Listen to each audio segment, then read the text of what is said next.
Vamos a iniciar con lupus, ¿ya? Un tema un poco tedioso, fastidioso, amplio, pero vamos a ver las pepas, pues, ¿ya? Lo que les importa a ustedes. Un favor, chicos, ¿creen que puedan prender sus cámaras para tener prueba de que estoy haciendo clase? Por favor.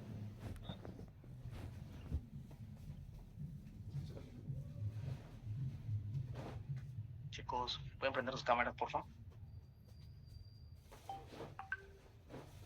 Doctor, disculpe, yo tengo una pequeña molestia con el tema de la cámara. No sé si podría estar aquí presente con mi micrófono nomás. Ya, no hay problema. Sí, sí, no hay ningún problema. Pero los que puedan prender su cámara, por favor.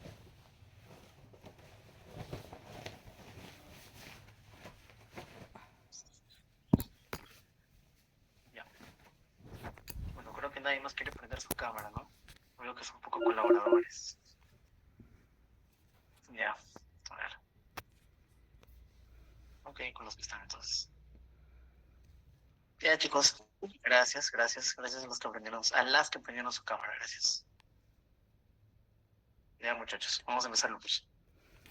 A ver, propósito de la sesión de aprendizaje de hoy: a comprender la enfermedad, la epidemiología, factores de riesgos, manifestaciones clínicas, conocer los criterios de clasificación, que obviamente es distinto hablar de criterios diagnósticos, ¿no? Interpretar los estudios de laboratorio y establecer principios de tratamiento, ¿no? Que tienen que saber. Bueno, con respecto a la epidemiología, el lupus es una enfermedad que aparece sobre todo en mujeres jóvenes. Eso no tienen que olvidarse, ¿ya? Pregunta de examen, pregunta de nada. Mujeres jóvenes.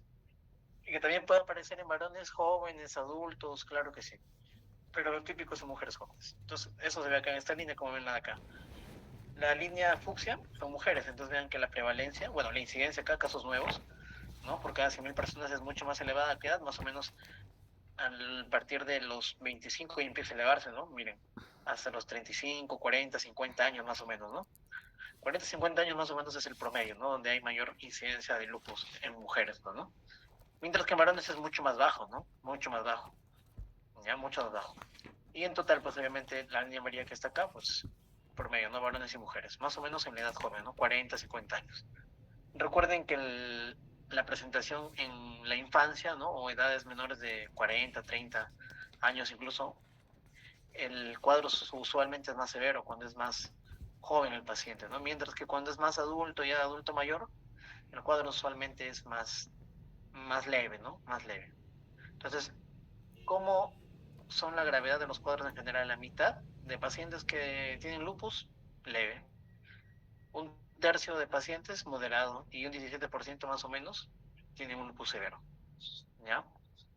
Y con respecto a la progresión de la enfermedad, ¿cómo progresa? Si el paciente, la mitad fueron al inicio leves, ¿no? En su progreso de enfermedad, más o menos la mitad de este porcentaje, la progresión, en la evolución del cuadro, va a ser leve, ¿no? Si el 24% es moderado, en la progresión un poco más, hasta 33% pueden mantenerse moderado, mientras que si el paciente debuta un 20% severo, en el seguimiento es más probable que tenga una severidad, ¿no? Mayor severidad, no igual severidad, ¿no? En un 39% comparado, ¿no? Entonces, como les digo, el diagnóstico y otros en el seguimiento, ¿no? La última evaluación de los pacientes. Entonces, la mayoría de pacientes están en ese rango de edad, siempre más frecuente en mujeres, más en mujeres que en varones. La mitad de pacientes tiene el compromiso leve, pues, ¿no? Y la severidad se da sobre todo en pacientes hispanos, ¿no? Sobre todo en hispanos, latinos y afroamericanos, ¿no? Entonces, ¿cuál es uno de los principales factores de riesgo donde incluso pueden aparecer anticuerpos anti-DNA por tal motivo, o anticuerpos antifosfolipídicos por existir tal factor de riesgo? ¿Ya sé cuál es? El tabaco, el tabaquismo, activo o pasivo. Es uno de los principales factores de riesgo, al igual que la artritis reumatoide, ¿no? La exposición solar también. La exposición solar también puede hacer que el paciente se active la enfermedad, ¿no? O aparezca. Medicamentos que también pueden producir un lupus-like, ¿no? Una enfermedad que va prácticamente síntomas similares al lupus, los cuales pues corrigen cuando, o mejor dicho, el cuadro desaparece cuando se retira el medicamento, ¿no? Uno de ellos proquinamida, hidralacina, los anti-TNF, ¿no? Y muchos medicamentos más. Y bueno, la heredabilidad es alta, pues, ¿no? Es alta, ¿no? Y al igual que el resto de enfermedades autoinmunes, acá tienes OR, más o menos para ver si es que, bueno, para ver más o menos el porcentaje de afectación o qué tan relacionada está con la gravedad, ¿no? Cada una de estas enfermedades, ¿no? Entonces el lupus también no deja de ser la excepción en este tipo de enfermedades. Entonces, entre los mecanismos patogénicos vemos obviamente que al igual que la artritis, como ustedes lo han leído, siempre se da la sintomatología o aparece la enfermedad, los síntomas, cuando hay un individuo genéticamente predispuesto, ¿no? Que es susceptible, ¿no? Susceptible a distintos factores de riesgo, entre ellos, por ejemplo, la luz ultravioleta, infecciones, como ya lo han escuchado, parvovirus, citomegalovirus, Epstein-Barr, etcétera. La exposición al sílice, ¿no? Al tabaco, ¿no? A distintos polvos inorgánicos, ¿no? Estas exposiciones en un paciente que tiene predisposición genética va a hacer que en algún momento aparezca la enfermedad, pues, ¿no? Entonces, hay una activación de las células dendríticas, ¿no? Las células dendríticas son uno de los tipos de células que son presentadoras de antígenos, ¿no? Entonces, estos antígenos, ¿de dónde salen? A partir de defectos en la aclaración de detritos celulares, células apoptóticas, ¿no? Que son degradadas, ¿no? Y estos detritos, estas células apoptóticas, hacen pues que sean, van a ser parte, ¿no? De los antígenos. Entonces, estos antígenos, las células presentadoras de antígenos, como las células dendríticas, van a capturar esos antígenos y lo que van a hacer es presentarlo, ¿no? A los linfocitos, ¿no? Entonces, esta célula dendrítica, hay múltiples receptores tipo like, ¿no? Que van a presentarlos a los linfocitos T, ¿no? Ahora también, a partir de eso, se genera interferón alfa, ¿ya? El interferón alfa va a generar que se estimulen también más linfocitos TCD4. Este interferón también va a estimular la mayor producción o presentación de antígenos a partir de las células presentadoras de antígenos como las células dendríticas. Entonces se va a volver como un círculo vicioso. Entonces esos linfocitos TCD4, cuando la célula dendrítica le presentó el antígeno, va a hacer que haya una coestimulación, ¿no? Que estos linfocitos TCD4 activen linfocitos B, estos generen células plasmáticas y anticuerpos, ¿no? Inducción de anticuerpos autorreactivos y mayor cantidad de linfocitos B, ¿no? Y células plasmáticas, como les digo. Entonces, ¿qué va a generar esto? Al final, junto a este, a la creación o liberación, perdón, de varias citoquinas proinflamatorias, interleuquina 6 y otras más, va a generar inflamación y tejido y daño en los tejidos, ¿no? En distintos tejidos, ya sea en el riñón, en la piel, en el pulmón, a nivel gastrointestinal, a nivel del sistema nervioso central, etcétera, ¿ya? Entonces, este es más o menos el resumen de la fisiopatología, ¿ya? Entonces acá, como les digo, hay células apoptósicas, detritos celulares, se presentan estos a las células dendríticas, los cuales a través de distintos receptores van a activar a los linfocitos T. Estos linfocitos T, a través de otras quimiosinas, activan los linfocitos B. Dentro de ellos, las interleuquinas más importantes son el interferón 1, como les dije, ¿no? Y hay otros más, ¿no? Interferón 10, factor de crecimiento tisular beta, y todo esto va a generar pues producción de autoanticuerpos, ¿no? Autoanticuerpos. Al final, la unión del antígeno-anticuerpo va a generar pues alteración en distintos órganos, ¿no? Entonces, estos se llaman depósitos de inmunocomplejos, ¿ya? Depósitos de inmunocomplejos. Entonces, el curso de la enfermedad, ¿cómo es? Este es el tiempo, el eje de la X, tiempo, ¿no? En años del paciente, y en el eje de la Y van a ver la cantidad de inflamación, por así decirlo, ¿no? La inflamación. Mientras más alto esté esto, o más alto llegue la línea, pues la actividad pues, va a ser mucho más alta, ¿no? Entonces, ¿cómo inicia esto? ¿Cómo inicia? El paciente, en esta línea, que divide la fase clínica de la fase preclínica. ¿Qué es la fase preclínica? Cuando el paciente tiene anticuerpos, ¿no? Presentes en su organismo, si le piden, por ejemplo, el AN, el anti-NA, va a salir positivo alguno de ellos, ¿no? Pero el paciente no va a tener ninguna sintomatología. Entonces, cuando ya cruza el paciente esta línea de acá, cuando ya la cruza, empieza, ¿no? El eritema malar, de repente el lupus cutáneo subagudo, crónico, ¿no? Por ahí exantema, maculopapular, de repente las placas con alopecia cicatricial, qué sé yo, por ejemplo, en piel. De repente en hematológico aparece linfopenia, leucopenia, trombocitopenia, anemia hemolítica autoinmune, ¿no? De repente a nivel pulmonar aparece PID, de repente aparece derrame pleural bilateral, ¿no? Aparece policirositis, el paciente de repente empieza a presentar ascitis, edema en miembros inferiores, edema facial, matutino. Entonces, esas cositas que no pueden estar siempre en el mismo paciente, sino pueden estar de forma sutil, cada órgano comprometido, no tiene por qué estar exageradamente comprometido. Entonces, cuando yo encuentro esa sintomatología que me puede hacer pensar en lupus, ¿no? De repente un paciente que tiene edema de miembros inferiores, mujer joven, ¿no? Que no tiene ningún factor de riesgo para hacer un compromiso renal, o sea, no es hipertensa, no es diabética, no tiene nada. Entonces, ¿qué voy a sospechar? En un compromiso renal por lupus probablemente, ¿no? Le toman su urea, su creatinina y está normal. Urea de repente en 20, la creatinina en 0.4, ¿no? Entonces ustedes dicen, ¿por qué se hincha? ¿Por qué? Porque hay alteración a nivel glomerular, ¿no? ¿Y qué da la afectación a nivel glomerular? Ustedes ya lo han visto en nefro, da proteinuria, pues, ¿no? Da proteinuria, ¿no? Usualmente da proteinuria.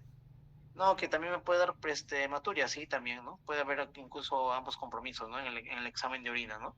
Que se llama sedimento urinario, ¿no? Mayor de 5 leucocitos o mayor de 5 hematíes en el examen de orina me indica que hay un sedimento activo, cualquiera de los dos, ¿ya? Mayor de 5 de cada uno. Entonces, de repente, ustedes encuentran la urea y la crea y dicen, no, el paciente no tiene compromiso renal, mentira. Si ustedes le piden una proteinuria en 24 horas, ese paciente, lo más probable es que esté perdiendo más de 250 miligramos al día, que ese es el punto de corte normal, ¿no? Porque hay proteínas que se pueden perder por la orina. Entonces el punto más o menos depende, 250 más o menos, algunos laboratorios 150, ¿ya? Depende, pero más o menos ese es el punto de corte. Más allá de eso, ya podemos hablar de que hay pérdida, pues, ¿no? A nivel renal. Entonces, ¿qué meritaría? Pues estudios, ¿no? Sospechar de que haya por ahí alguna enfermedad autoinmune, ¿no? Entonces, esa es la etapa clínica que les digo, ¿no? Ya en la enfermedad clínica. Entonces, el paciente por acá empieza a presentar anticuerpos positivos y esta línea, de repente los anticuerpos se le dan a títulos más altos, uno sobre 80, de repente uno sobre 160, uno sobre 320, uno sobre 1000, qué sé yo, hasta que por acá aparecen los síntomas, ¿no? Todo lo que les dije. De repente el paciente acá empieza a presentar síndrome nefrótico, ¿no? En lo más alto. Le diagnosticaron lupus, lo trataron de repente con ciclofosfamida, llegó a la remisión en los 6 meses y la remisión no bajó un poco, ¿no? Pero ¿qué pasó? De repente queda con una proteinuria residual, ¿no? O sea, ya con una afectación renal que ya no tiene solución, ¿no? Es ya como una huella de la enfermedad, ¿no? Entonces, el paciente de repente está tomando su tratamiento meses por ahí y recae, ¿no? Recae, de repente hace compromiso policerositis, llega a requerir oxígeno y lo pulsan de nuevo de repente, ¿no? Ciclofosfamida, otra vez. Y ya entra en remisión, ¿no? Le quitan el oxígeno, el paciente se va a su casa tranquilo, unos meses, unos años más de repente, otra vez debuta de repente. ¿Con qué puede debutar? Con plaquetopenia de repente, ¿no? Plaquetas en 10.000, 15.000, 20.000, lo pulsan, ¿no? Otra vez ciclofosfamida, ¿no? O de repente hace plaquetas, no sé, qué sé yo, en 50.000, 40.000, le dan por ahí prednisona 1 miligramo por kilo, le pueden agregar de repente micofenolato, acetoprida, ¿no? Y boom, el paciente de nuevo entra en remisión, ¿no? Pasan unas semanas, el paciente entra en remisión, ¿no? Las plaquetas ya están más de 150.000. Y así está el paciente, ¿no? De repente buen tiempo, años, tomando su medicamento, ¿no? Su prednisona, que le hacen un taper, una reducción gradual, progresiva, más hidroxicloroquina, ese inmunosupresor, y de nuevo vuelve a ser otro flare, ¿no? Otro flare, o sea, otro compromiso activo, ¿no? De la enfermedad. Y así, el paciente va recayendo, ¿no? Va recayendo. No siempre, pero algunos recaen, ¿no? A veces con el tratamiento pueden recaer, ¿no? Entonces, en este lapso de recaída, sube y baja, actividad alta, remisión, actividad alta, remisión, actividad alta, remisión, en esas subidas y bajadas constantes el paciente empieza a acumular, ¿qué cosa? Lo de la línea roja, que se llama daño. Empieza a acumular daño, empieza a acumular daño. De repente acá el paciente hizo compromiso renal, ¿no? Severo. De repente acá no hizo, acá no hizo, acá hizo poco, acá hizo más, de repente compromiso renal. Y estas nefronas ya se van perdiendo, ¿no? Se van perdiendo. a tal punto que el paciente ya tenga tanto daño a nivel renal, por ejemplo, que ya el paciente ya empieza a requerir diálisis, ¿no? Que es alguno de los casos de los pacientes, ¿no? Que pueden, al final, pueden terminar requiriendo diálisis. ¿Quiénes son? Usualmente, pues ahí, los que son hispanohablantes, ¿no? Los niños, ¿no? Los más jóvenes, ¿no? Esos usualmente pueden presentar mayor mortalidad, ¿no? A largo plazo. Entonces, más o menos esa es la historia de la enfermedad, ¿no? Cómo puede cursar la enfermedad en algunos casos, en algunos pacientes. Ya, manifestaciones clínicas. Esta diapositiva es importantísima, ¿ya? Me parece que esta diapositiva lo saqué, me parece, de una revisión del Nature, me parece. No recuerdo de qué revista en inglés. O se lo pueden conseguir, bueno, en el British Medical Journal, en Nature, en los Primer también, que son norteamericanos. Hay muy buenas revisiones de lupus, de artritis o de cualquier enfermedad autoinmune. Si tienen oportunidad de leerlas, en buena hora, ¿ya? Entonces, manifestaciones neurológicas usualmente aparecen un 18%, hay algo de 19 manifestaciones que están tipificadas dentro de las manifestaciones de lupus, hay otras más que no están dentro de los criterios, pero dentro de ellas las principales, las que están en la lista, puede ser primero una cefalea lúpica, ¿no? Que es algo lo más frecuente, lo más constante, que puede ser tipo tensional o tipo migraña, es muy heterogénea la presentación de cefalea lúpica, pero obviamente hay otros manifestaciones neurológicas también que van al otro extremo, ¿no? Desde una cefalea hasta convulsiones, hasta un EBC isquémico, ¿no? Es por eso que cuando ustedes piensen también en un EBC, en un stroke, también tienen que pensar en que el paciente puede tener SAF, ¿ya? SAF, que es el síndrome antifosfolipídico, que también forma parte de los criterios, o sea, estos anticuerpos para el diagnóstico de SAF forman parte de los criterios de lupus, que muchas veces si ustedes tienen un anti-DNA negativo, están obligados a pedirle los anticuerpos para SAF, que principalmente son 3, ya los van a ir leyendo después, ¿ya? Entonces, pueden ir desde cefalea, que les digo, hasta un paciente que llega por convulsiones y stroke, ¿no? Dentro de ese rango puedes encontrar disfunción cognitiva, neuropatía craneal, mielopatía, y un montón de síntomas más. Pero básicamente son esos, ¿ya? Desde la cefalea hasta las convulsiones y el ictus, ¿ok? Otra, lupus cutáneo, que puede ser agudo, subagudo y crónico, ¿ya? El agudo usualmente es el eritema malar, ¿ya? Que aparece en la mayoría de pacientes, hasta un 70% aproximadamente. El subagudo, bueno, no está acá, lo voy a presentar después, pero usualmente aparecen lesiones de zona del escote, en regiones del brazo, en el cuello. Usualmente son lesiones maculares, papulares, no dejan cicatriz, usualmente no dejan cicatriz. Y el lupus cutáneo crónico, que usualmente son placas que aparecen a nivel de cuero cabelludo, de rostro, en la parte posterior del cuello también. Pero estas sí suelen dejar cicatriz, sobre todo a nivel de cuero cabelludo. Genera lo que es una alopecia cicatricial, ¿ya? Úlceras también pueden aparecer, estrictamente úlceras en un 26%, pero también pueden aparecer petequias, lesiones maculares, rojizas a nivel de, eh, bueno, a nivel de la cavidad oral, ¿no? A nivel de la cavidad oral y también a nivel de las fosas nasales, ¿ya? Todo ese epitelio que pueden ver ustedes en las fosas nasales también pueden aparecer por ahí úlceras, ¿ya? Serositis en un 19%, no es lo más frecuente. Usualmente la serositis, ¿qué quiere decir acá? Serositis, compromiso de serosas, pues, ¿no? Para la redundancia. Serosas a nivel de pulmón, derrame pleural, usualmente bilateral, ADA negativo. ¿Por qué? Porque un paciente joven de repente o adulto que de repente ingresa por derrame pleural, ¿no? Unilateral, de repente bilateral, pueden sospechar de repente, y que no tiene ninguna comorbilidad, de repente no tiene falla cardíaca como para pensar en por qué hace derrame pleural, ¿no? Entonces, si es joven por ahí y no tiene ningún factor de riesgo, una enfermedad de fondo, puedes pensar en lupus, ¿no? Siempre y cuando también pues tengas otros hallazgos más que te puedan sumar, pues, ¿no? No todo serositis va a ser lupus siempre, ¿no? También puede ser incluso en nuestro contexto una tuberculosis, ¿no? Pero usualmente el estudio acá es un exudado, ¿no? En el derrame pleural un exudado, que puede aparecer también en infecciones, ¿no? Pero lo típico es que sea ADA negativo, pues, ¿no? Adenosina desaminasa negativa, a diferencia lupus, ¿no? Perdón, de la tuberculosis, ¿no? Que ahí sí sale positivo, ¿no? Entonces es un diagnóstico diferencial que puede hacerse, ¿no? De repente si tienen nada más serositis a nivel del derrame pleural, o de repente poliserositis, ¿no? Entonces siempre tengan en cuenta eso. Compromiso renal, que lo vamos a ver después, también es un tema enorme con la enfermedad renal en lupus, es un capítulo amplio nada más, puede ser un tema nada más discusión, pero usualmente lo que genera acá es afectación glomerular, ¿ya? Lo más típico, afectación glomerular, ¿ya? Que también puede dar afectación como microangiopatía trombótica, tubulopatía, compromiso también del intersticio, también puede generar eso, ya la enfermedad renal o podocitopatía, creo que también les dije. Entonces ahí más o menos hay 4 o 5 compromisos dentro del riñón para lupus, ¿ya? Pero el más característico es el compromiso glomerular, como les digo, ¿ya? A nivel de hematológico, leucopenia, ¿no? Menos de 5.000 leucocitos, ¿no?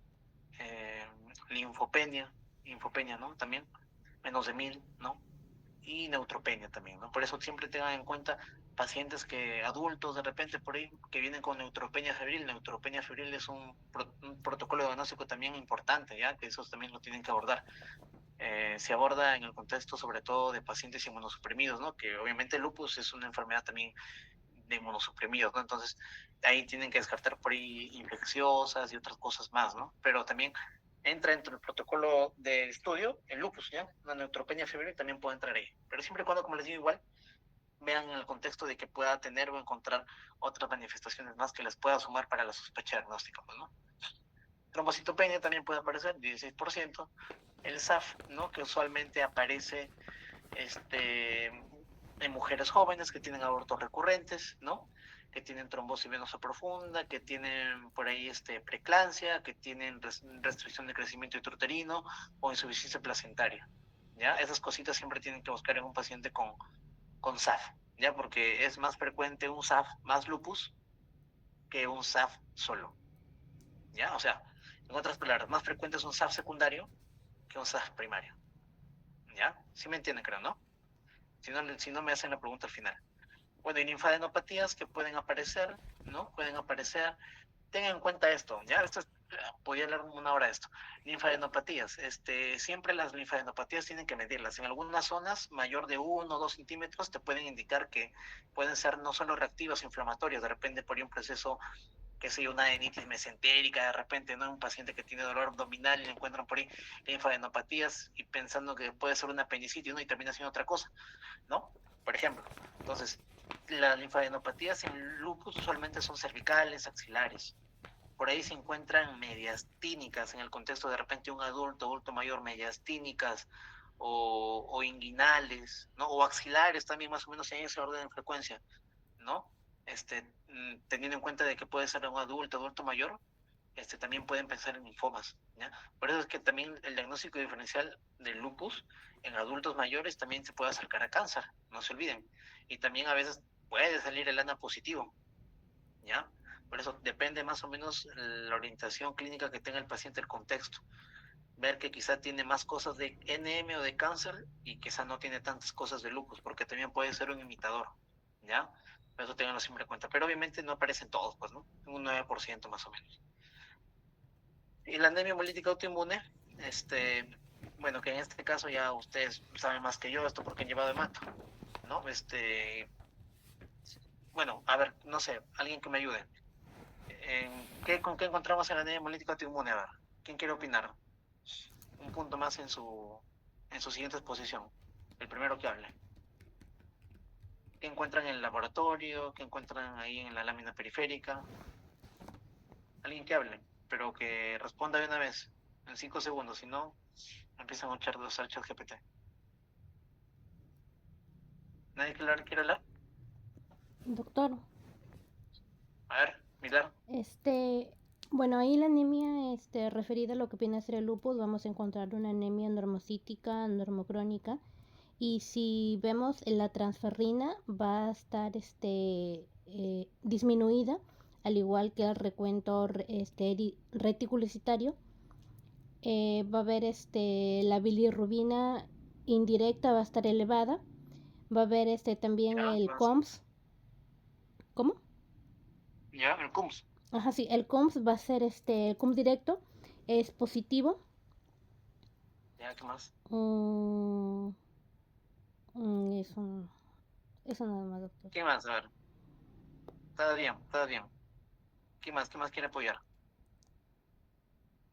Marian, Rebeca, Raiza, Milagros. Hijo de llevar me mato ya. Tienen que saber esto mejor que yo todavía.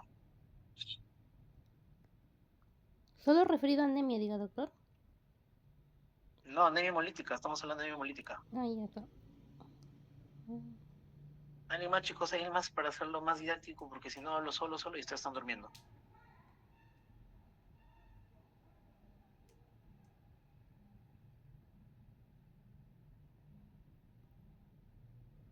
¿Alguien más que hable, chicos? ¿O están dormidos?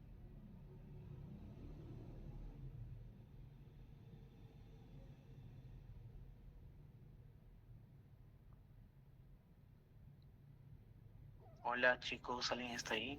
Estoy hablando solo. El Sí, doctor. LDH. Pilar, nada más. Ay, Raiza, creo que ibas a hablar.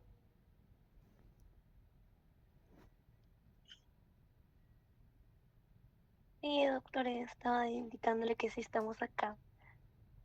Ya, Raiza, a ver, habla, pues a ver, ya que estás diciendo que estás acá, ¿no? Lo que te acuerdas, lo que te acuerdas. Si te equivocas, ya acá corregimos.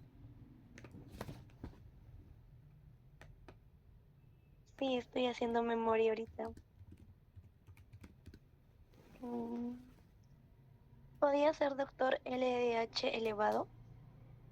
Ya, ¿qué más? A ver.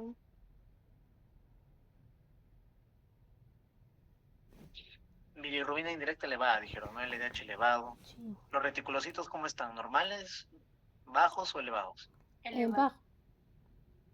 Elevados, ¿no? Pero Sí. si yo pido en el sistema o en la orden pido ahí reticulocitos, escribo reticulocitos, ¿me quedo con ese valor nada más o hago algo aparte? De repente me dicen reticulocitos 2%. ¿Cómo lo interpreto eso? Creo que Milagros ibas a hablar, me parece. Creo que te hace tu... Ah, no, yo le dije que se encuentran elevados, doctor. Ya, elevado, está bien, pero ya me reporta así el laboratorio, reticulocito 2%. ¿Cómo lo interpreto? ¿Qué es 2% para mí? ¿Hago algo? ¿De frente me lanzo interpretándolo? ¿Qué significa 2% para ustedes? O ya 2.5% ya. ¿Qué es 2.5?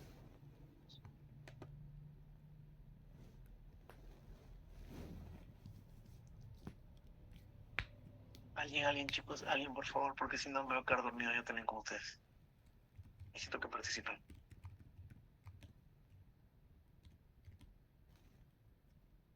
¿Nadie? Quiere decir que está elevado los reticulocitos, doctor. La Ya, pero ¿qué médula, significa eso? Pues, que se están produciendo más glóbulos rojos inmaduros. ajá, ya, esa está bien, esa es la interpretación, está bien. Pero yo tengo que corregirlos, no se olviden de corregir primero. Eso les han enseñado en hemato, creo. Se corrigen los reticulocitos, con el hematocrito del paciente, ¿no? ¿Qué les han enseñado? El índice de producción reticulocitario, el IPR, como corrección de reticulocitos. Sí les han enseñado, supongo, ¿no?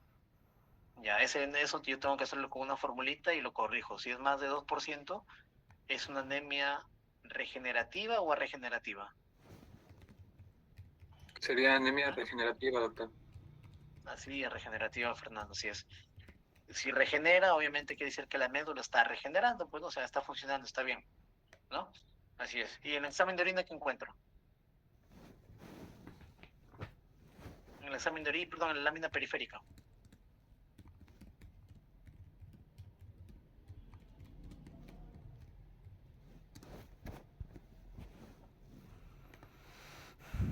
Alguien, chicos, por favor.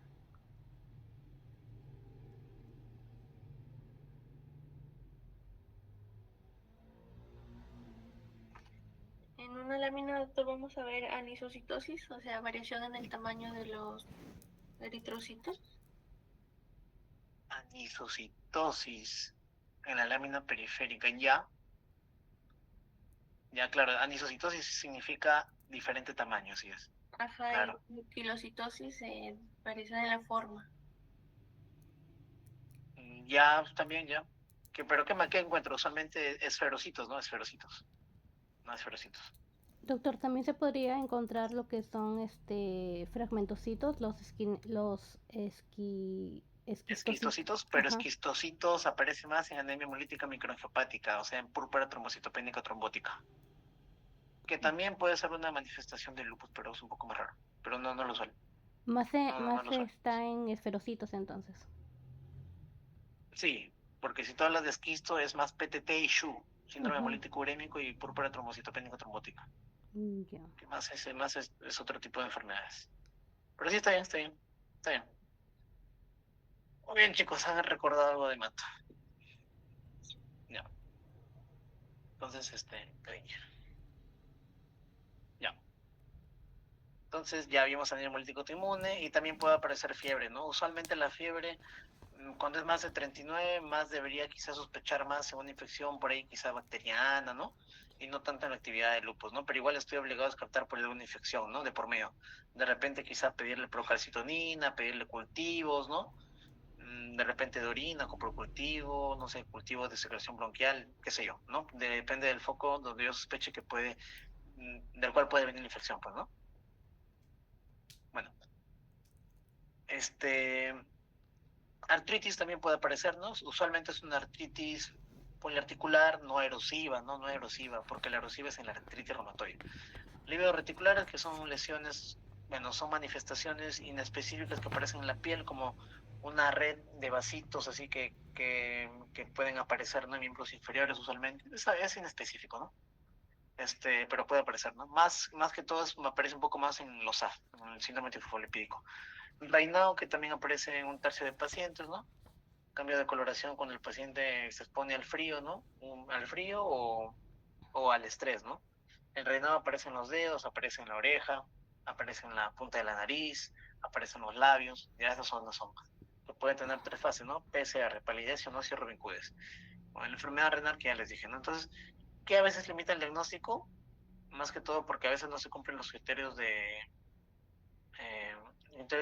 de clasificación en la enfermedad temprana, pues, ¿no? Por ejemplo, tiene pocas manifestaciones, ¿no? No pocas manifestaciones, no admite el cuadro de muchos compromisos, ¿no? De órgano, ¿no? De repente el ANA negativo, ¿no? O formas de presentación en un solo dominio comprometido, ¿no? De repente nada más viene con, qué sé, de repente viene nada más con reinado, ¿no? Viene nada más con plaquetopenia. Pero usualmente los ANAs negativos en estas generaciones ya que son quinta generación en las cuales se procesan en los ANAs, ya es casi imposible detectar por ahí ANAs negativos en esta época, ¿no? Quizá en los 90, por ahí en los 2000, sí era por ahí todavía frecuente, ¿no? Porque no eran tan precisos todavía, no tienen tanta precisión los ANA en algunos laboratorios, ¿no? Unas máquinas en las cuales se procesaban. Y presentaciones raras también, ¿no? Presentaciones raras. Por ejemplo, a nivel gastrointestinal, una manifestación un poco rara que puede llegar a ser hasta un 5% más o menos, por ejemplo, la enteritis lúpica, ¿no? Que es una forma rara de presentación, ¿no? Una rara presentación que puede aparecer con náuseas, vómitos, dolor abdominal, ¿no? Es una manifestación básicamente como que de vasculitis lúpica a ese nivel, ¿ya? Bueno, y siempre, como les digo, buscar simuladores, ¿no? Buscar simuladores por ahí infecciosos, de repente por ahí, infecciosos solamente, sobre todo virales, ¿no? Por ahí, otros simuladores como los cáncer, ¿no? NM, que sobre todo aparece pues más en adultos mayores, ¿no? Con mayor frecuencia, ¿no? Entonces, como les digo, lupus cutáneo agudo, alas de mariposa, no deja cicatriz, respeta el surco nasogeniano, aparece aquí en los cachetitos, también puede aparecer en la frente. Lupus cutáneo crónico, que son lesiones, son placas, la verdad, son placas, ¿ya? Solamente aparecen en cualquier parte del cuerpo, más que todo en zona por ahí de cuello, espalda, miembros superiores, ¿no? El cuero cabelludo, ¿no? Deja cicatriz, ¿ya? Estas son las tres: lupus cutáneo agudo, subagudo y crónico. Ahí están todas las manifestaciones. Del crónico, el lupus discoide es el más frecuente, ¿no? Hay muchos más, pero el lupus discoide es como que decir prácticamente lupus cutáneo crónico, ¿ya? Puede ser localizado o generalizado. Y lupus cutáneo agudo, sobre todo el anular, ¿no? O también el psoriasiforme, ¿no? También es una manifestación también que puede aparecer, ¿no? ¿no? Por ahí lesiones psoriasiformes pueden ser parte de un lupus cutáneo subagudo, ¿ya? Y el agudo, pues que es el más frecuente, como les digo, ¿no? Miren, un 95% puede aparecer la alas de mariposa, ¿no? El rash malar, ¿no? Que aparece usualmente cuando se pone el sol, ¿no? Y hay otros más, pero ya son muy raros, ¿no? Son menos frecuentes. Miren, este es el lupus discoide, ¿no? Lupus discoide, miren acá. Lesiones acá en cara, ¿no? Lesiones como placas, ¿ya? Acá también, miren, ¿no? Lupus discoide son placas, miren, gigantes, grandazas, ¿no? Miren, que dejan alopecia cicatricial, ¿no? Esto deja cicatriz y encima alopecia, ¿no? Este es también lupus discoide, lupus cutáneo crónico, ya no se olviden. El lupus anular, ¿no? Lupus cutáneo subagudo, que son lesiones maculares, papulares, que pueden aparecer también en la zona del cuello, sobre todo, ¿no? Cuello, brazos, ¿no? Tronco, ¿no? Y cuando resuelven, no generan cicatriz, pero sí dejan esto, hipo o hiperpigmentación. Y también telangiectasias, ¿no? Como les había dicho, o pueden ser máculas o pápulas, o pueden ser lesiones psoriasiformes en segundo lugar, ¿ya? No se olviden de eso. ¿Y está asociada a qué? El lupus subagudo o el anular, ¿no? Asociada a manifestaciones articulares, por ahí factor, reumatoide positivo y antirrojo, ¿no? Y clásicamente, pues, cursa pues sin afectación visceral. ¿No? Usualmente estos nada más son en piel, pues, ¿no? Nada más piel. Bueno, paniculitis lúpica por el tejido celular subcutáneo se puede afectar, ¿no? Se puede afectar, puede generar también incluso compromiso como si fuera una celulitis en miembros inferiores, ¿no? Son lesiones cutáneas, ¿no? Estos son como eritema nodoso, pues, ¿no? Como eritema nodoso acá, múltiples, ¿no? La eritema nodoso es la manifestación más común de la paniculitis lúpica, ¿ya? Cuando yo hablo de eritema nodoso, debería sospechar por ahí, en tuberculosis, ¿no? En nuestro medio en tuberculosis puede ser, ¿no? O quizá por ahí una panarteritis nodosa o poliarteritis nodosa que veremos también en una clase, ¿ya? Un tipo de vasculitis también, ¿ya? Entonces, acá cuello, ¿no? Perdón, acá en cabello, ¿no? Por ahí alopecia difusa, puede haber alopecia localizada. Manifestaciones cardiopulmonares pueden ser a múltiples niveles. A nivel de la pleura, ¿no? Como un dolor tipo pleurítico al inspirar, ¿no? Aparece dolor como si fuera una hincada. Derrama pleural, a la afectación parenquimal, ¿no? Como neumonitis lúpica, disfunción nefragmática o síndrome del pulmón encogido, que es infrecuente, menos del 5% de los casos. Hemorragia alveolar difusa, hemorragia alveolar difusa, ¿ya? Que puede ser incluso el diagnóstico diferencial de vasculitis, ¿no? Asociada a ANCA, ¿no? Compromiso vascular, ¿no? Como de repente tromboembolismo pulmonar o hipertensión pulmonar, ¿no? Y enfermedad de la vía aérea, ¿no? Enfermedad obstructiva, ¿no? De la vía aérea en general, pues, ¿no? Como hemos sacado. Compromiso cardíaco. Pericarditis es el compromiso más frecuente a nivel de lupus, ¿ya? No se olviden de eso, ¿ya? Pericarditis. Que puede haber también compromiso miocárdico, sí, me eleva más la LDH, la TGO, ¿no? A nivel valvular, también puede haber afectación de la válvula mitral, ¿no? Sobre todo si a ese nivel encontramos vegetaciones, ¿no? Tiene un nombre característico, ¿ya? Bueno, trastorno de la conducción también podemos encontrar y arteriosclerosis, ¿no? Arteriosclerosis asociada al lupus, ¿no? Perdón, me había olvidado. Compromiso valvular. A nivel del corazón encontramos del Lehmann-Six, ¿ya? Esta es la valvulopatía que podemos encontrar. A nivel de la válvula mitral, ¿no? Podemos encontrar vegetaciones, ¿ya? Esas vegetaciones que se llaman de Lehmann-Sachs, ¿ya? Bueno, en la nefritis lúpica encontramos distintas afectaciones, ¿no? El tipo de daño va a depender de dónde se depositan los inmunocomplejos. Entonces, a nivel de mesangial, bueno, a nivel de las clases hay 5 clases, ¿ya? 1, 2, 3, 4, 5, perdón, son 6 clases, perdón, que me pongo. Estas son las 6 clases, ¿ya? La primera es cambios mínimos. La segunda es mesangial proliferativa. La tercera y la cuarta son las más frecuentes y las que tienen más clínica florida y las más graves, por así decirlo. Y las 5 y las 6, bueno, membranosa y esclerótica, son ya prácticamente las que pueden producir también, al igual que las anteriores, por proteinuria nefrótica. Y ya pues prácticamente el riñón acá ya, sobre todo en la esclerótica, ya no funciona prácticamente. Entonces, la mesangial mínima no la vamos a ver, prácticamente no hay nada. Y me refiero a nivel de microscopio óptico. Y en la proliferativa mesangial, ¿qué encontramos? El mesangio son células que están a este nivel, ¿no? Ya lo han visto ustedes en nefro, ya seguro deben saber más que yo la anatomía del riñón. Entonces, el mesangio, si encuentro yo más de 5 células mesangiales, yo digo que hay una proliferación mesangial, ¿ya? Hipercelularidad mesangial, ¿ya? Expansión de la matriz mesangial.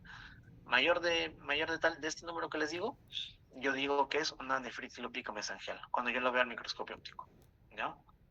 Entonces, a nivel de la nefritis lúpica focal, encontramos glomerulonefritis, ¿no? Ya afectación a este nivel del glomérulo, endocapilar o extracapilar, ¿no? Menor en menos del 50% del total de todos los glomérulos.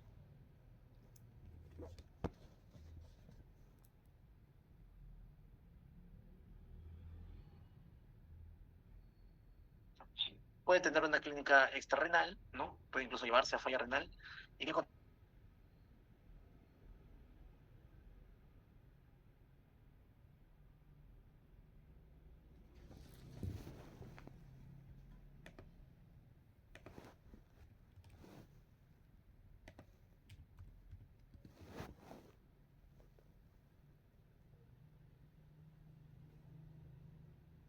¿ya? Entonces encontramos, ¿no? Lo característico es acá que al menos el 50% de los glomérulos están afectados, por eso se llama focal.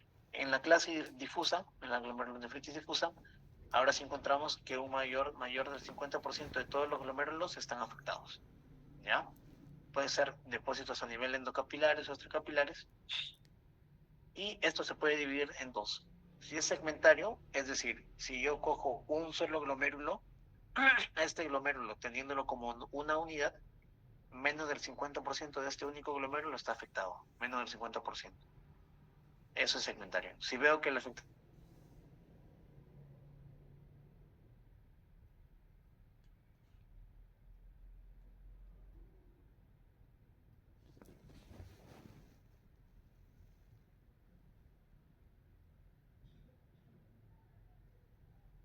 inflamatorio, y puede haber incluso proliferación mesangial o no, o incluso también puede existir la tipo 3 o la tipo 4, ¿ya? O sea, la 5 puede ir sola, pero más frecuente es encontrarlo la 5 más la 3 o la 5 más la 4, ¿ya? Dependiendo de cómo encuentre la afectación en los glomérulos, en sus depósitos, ¿ya?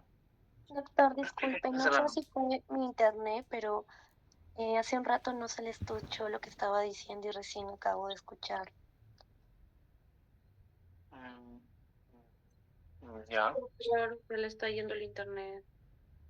a mí, pues me está yendo un medio. Madre mía, me está yendo. Pausaba o sea, se cortaba su voz y también ya se dejaba de proyectar y luego de nuevo regresaba. Pucha, ya. Ah, ¿dónde me he quedado? ¿Hasta dónde han entendido? ¿Hasta dónde han visto? ¿Hasta acá? Sí, doctor. ¿Escuchan? ¿Quién Sí, me escucha ahí? Sí, sí, doctor. Ya, ¿hasta dónde han escuchado? ¿O dónde han...? ¿Hasta acá? ¿Cuál? Dígame hasta dónde han escuchado mi voz. La 3, doctor. La clase 3. Ya, en la 3, ya. Entonces, acá, miren, en la mesangial, solamente el mesangio. Yo encuentro un mayor número de células en el mesangio y digo que es mesangial, ya, proliferativa mesangial. En la focal, hay todos los glomérulos que encuentro. Si veo, por ejemplo, 15 glomérulos y veo que 3 están afectados, ¿no? Y digo que es focal, porque menos del 50% de todos los glomérulos están afectados, ¿ya? Encuentro no alteración en el número de las células mesangiales, ¿no? ¿Ya? Y la difusa es que de todos los glomérulos que yo vea, que lo normal es que vea más o menos entre 8 a 10 a más glomérulos en toda una muestra, si no digo que esa muestra no me sirve. Si encuentro...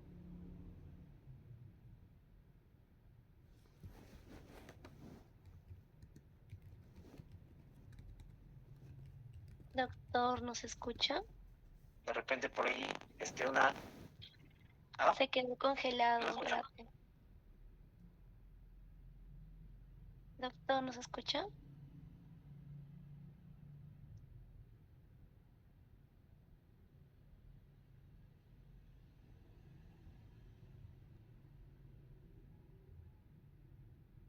Ah, de verdad, se perdió la conexión. Hello. Hola, chicos. ¿Me escuchan? Ahora sí, doctor, ahora sí lo escuchamos. Ya. Entonces, bueno, ya no sé dónde me quedé.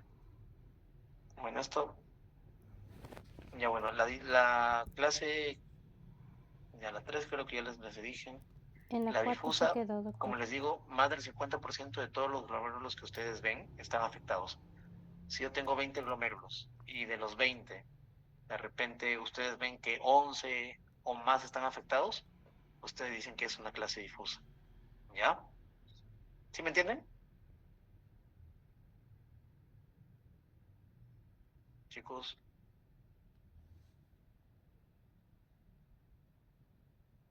Sí, doctor. no dije estoy hablando solo. Ya, ya acá. Ya, entonces, ya. Bueno, ya. Y la membranosa, como les digo, acá hay depósitos subepiteliales, ¿no? Ya con compromiso inflamatorio, ¿no? Compromiso inflamatorio, subepiteliales. Y usualmente está acompañado la 5 más la 3 o la 5 más la 4, ¿ya? Eso es lo característico de la membranosa. Y la clase 6, que ya acá prácticamente más del 90% del glomérulo ya está esclerosado, ¿no?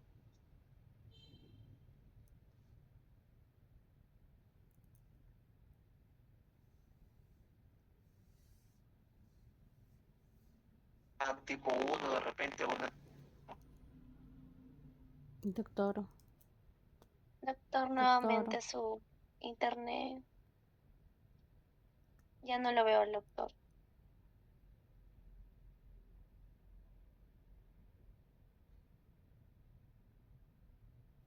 No, ay, otra doctor. vez. Se le escucha Y ahora sí, entrecortado. ya espera un momento, ya voy a ver lo del internet. Lo que pasa es que estamos utilizando internet acá en casa también varios. Ya.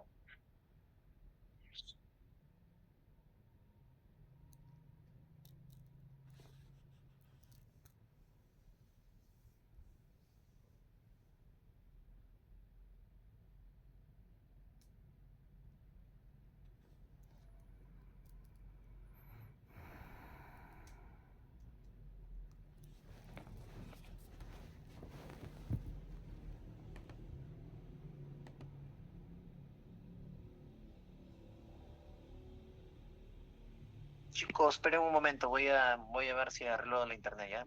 Denme un par de minutos. Disculpen.